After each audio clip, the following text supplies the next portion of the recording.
ఇంకా పంపకపోతివి? నెట్ మస్తు స్లో ఉంది మామ, అస్సలు అయితే లేదు. 2 మాటలు పెట్టినా ఫెయిల్ అయింది. ఏ గంటల రాలేదురా, ఇప్పుడే చూసినా. గదేమో అస్సలు ఓపెనే అయితే లేదు. రాత్రికి ఏమన్నా వస్తుందేమో, జరాగా రాదు. మామ ఖతర్నాకుందిరా, టీవీ కనెక్ట్ చేసినా అందరం చూసినాం.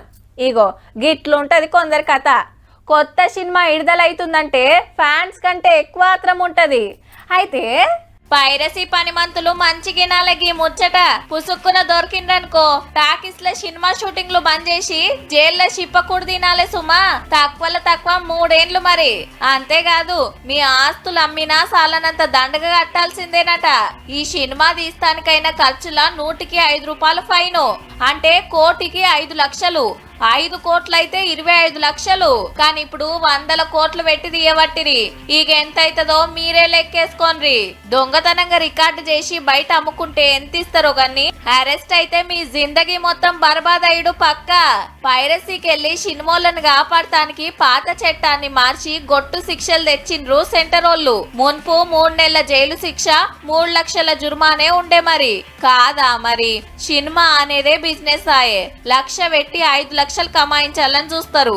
అసొంటిది మార్నింగ్ షోకు టాకీస్ లకు వచ్చిందో లేదో, ఫస్ట్ షో టైం వరకు పైరసీ రాబట్టే. టాకీస్ లకు పోవుడు, ఫోన్లలో వీడియో తీసుడు, వెబ్సైట్ లకు అమ్ముడు.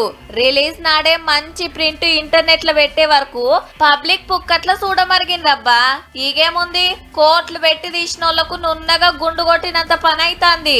పైరసీగాళ్ళు చేయబట్టి నిరుడు 22,000 కోట్లు లాస్ అయిండ్రంటే చూడుండ్రిగా. మొన్న దొరికినోడు ఒక్కడే 40 సినిమాలు ఫోన్ లో రికార్డ్ చేసుకొని పోయిండట టాకీస్ లకు వచ్చి. ఇడ్చి పెడితే ఇంకెంత చేసి పాడైతారు అని ఈ రూల్స్ తెచ్చిండట.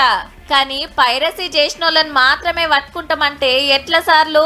అవి ఏ వెబ్సైట్ లో పెడతాన్రో, ఎండ్ల చూడాలనో బుడ్డ పోరని అడిగినా చెప్తాడు. మొదలు గాళ్ళని అరెస్ట్ చేసి 70mm ల గొట్టు శిక్షల సినిమా చూపిస్తే బాగుంటది.